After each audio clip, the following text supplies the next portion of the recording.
Okay, well, we start the show today, not surprisingly, in the bush and at a harvesting coop, Nick, in the Central Highlands of Victoria. Glorious afternoon it is too. Behind us are some Vic Ash logs about to go to the mill where they are potentially anything, Andrew. Flooring, furniture, family, heirlooms. But this place here is just the very beginning of a much more complex timber story. Before this timber finds its way into your home as a crafted, finished product, it'll pass through many hands and create a range of jobs along the way. No surprise that the timber industry is a big employer, but the rural-urban mix may surprise you.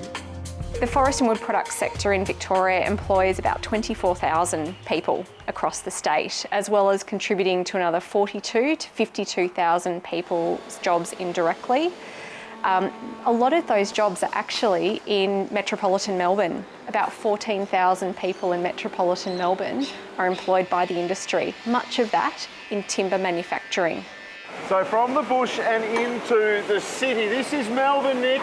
And did you know that most of the timber industry are employed, in fact, in the big cities in town? A little known fact, Andrew, but if you're sitting in your lounge chair watching this, take the time to have a look around you, whether it's the floorboards or the architraves or potentially the staircase. There are a lot of timber products in everybody's houses that take hundreds and hundreds of hours to make, and most likely they were made in a factory like this in the big city.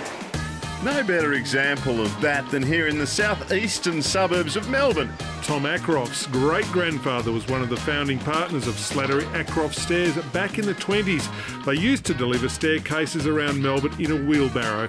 Today the company spans 3 states and employs 120 people. We're extremely lucky. We have what some may describe as a little bit odd, but we have over 30 people who've worked for us for over 25 years. So to have that sort of level of experience and the loyalty within the group and the brand, people really like coming to work, they like training others, and they like teaching. That collective skill set is one important arm of the business, but even in this very traditional trade, Slattery and Ackroft are striving to streamline their processes with the latest computer-driven robotic hardware. A little further down the bay, and Bink Doors and Windows likewise relies on resource from native forests for its Vic Ash to turn out thermal performance products. The company trusts its innovation and the very latest equipment to give it a competitive edge. So what we do is, to compete with your global market, we've taken a lot of our intellectual property and stuff, I suppose, from Germany, which is a manufacturing powerhouse, right? So they have a high labour cost as well, which Australia does. So we invest in a lot of high-end machinery, which means we can output more windows with the same amount of staff at a really high quality and really consistent quality as well, which is important.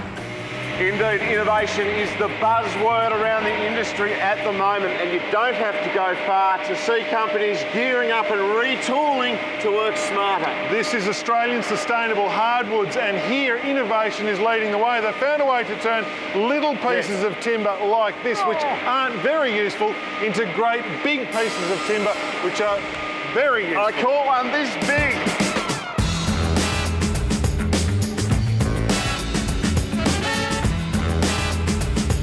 This new $2.5 million finger jointing line allows smaller offcuts to be seamlessly fused together into standard lengths of appearance-grade timber, meaning less waste and higher value products. Twofold, it's the increase in recovery and the increase in value recovery. So from this machine, we're looking to see around about 2 to 2.5% increase in recovery, but more importantly, we're looking to gain another 4% in value recovery. So that's taking wood that would be otherwise in a low grade or in waste, and taking that wood and putting it into a high grade use. At nearby Australian Paper, the Latrobe Valley's biggest private employer, the theme of innovation is taking the shape of a $90 million investment in recycling. This de-inking plant, currently under construction, will transform what happens to Australia's waste paper. Very simply put, we will be taking approximately 80,000 tonnes of waste office paper predominantly, and putting it through a process to clean, screen and make that fibre good for reuse or recycled in our paper products, mainly reflex.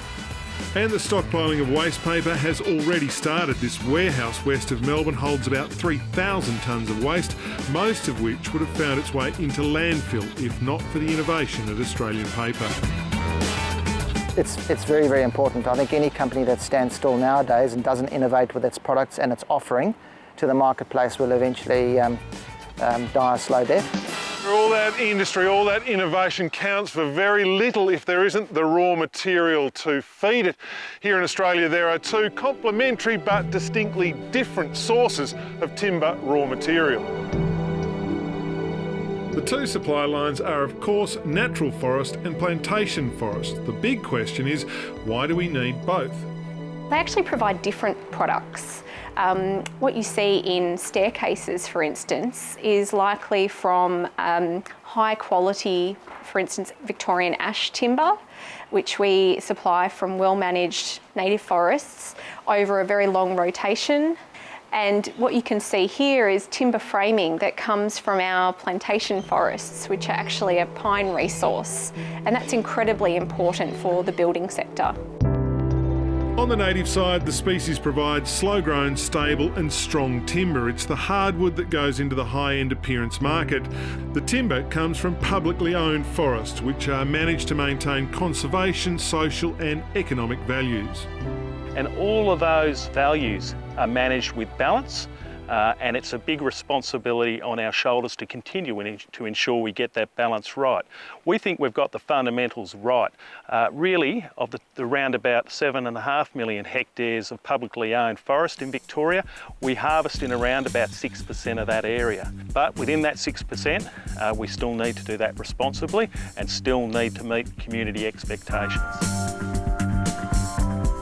In our native bush, every tree harvested is replaced with another and the forest is organically regenerated without chemicals or fertiliser in a process designed to mimic nature. That's not always the case with timber we import from other countries. Nearly all of what we compete against that's imported into Australia is from natural forests. Virtually none of it is from plantation forests. And I'd like to think, and the evidence is there to say, that our natural forests are a lot better managed than many of the others around the world, particularly from the tropical countries. So what then of the plantation estate in Victoria? 430,000 hectares are intensively managed to grow trees, almost half that area dedicated to hardwood production. So why not get our high-end saw logs from these forests? There are indeed massive amounts of land put into hardwood plantation. That's one of these fellas here, a blue gum, Nick, but no good for saw logs because look at it, it's not big and straight. There's no clear lengths of timber. The other point about these trees, Hardy, is the fact that they grow so quickly that when you dry the timber, invariably it cracks or splits. So never be a saw log, that tree. So no good for furniture, flooring or a staircase, but where plantation hardwood comes into its own is as a fibre for producing high quality paper. Australian Paper provides an important local market for plantation hardwood and softwood from central Victoria, and low-grade certified wood from Vic forests, which would otherwise be burnt or exported as wood chips, and is a vital part of the sustainable local Victorian timber industry and the 24,000 jobs it directly supports. The other type of plantation that people would be familiar with are these little babies here. They sort of look like Christmas trees. They're pine trees, Nick. Andrew, originally from California, they are Pinus radiata. They are the house frames, the tissues, the toilet paper. In a lot of ways, they are the unsung heroes of the Australian timber industry. There's a multitude of products that the pine can fulfil. The paper mill, for instance, uses both pine and eucalypt product, and they produce different grades of paper. So whether it's softwood or hardwood, native or plantation grown, the timber and wood product sector is a huge economic driver with employment benefits in the cities and the bush. And more, timber is becoming the environmental product of choice. That's why I'm proud of being a forester, is that there's no better resource than timber. It's generally seen as a carbon positive resource. I don't think there's any other resource that you can claim that with, and that's because as the trees are growing, they're absorbing carbon out of the atmosphere, when the timber gets processed, the carbon gets locked up in the products that are produced, and then what we're doing is we replant what we harvest, and so the new trees then draw more carbon out of the atmosphere. So I think environmentally we can't get a better product than wood, personally. In Victoria, the forest and wood products sector employs 24,000 people directly, most in manufacturing roles, with another 50,000 or so indirectly. Around 6% of the state's publicly owned forests are available for high-value timber production. The plantation estate stretches to almost 500,000 hectares and is roughly half and half hardwood and pine. To find out more, head to vafi.com.au.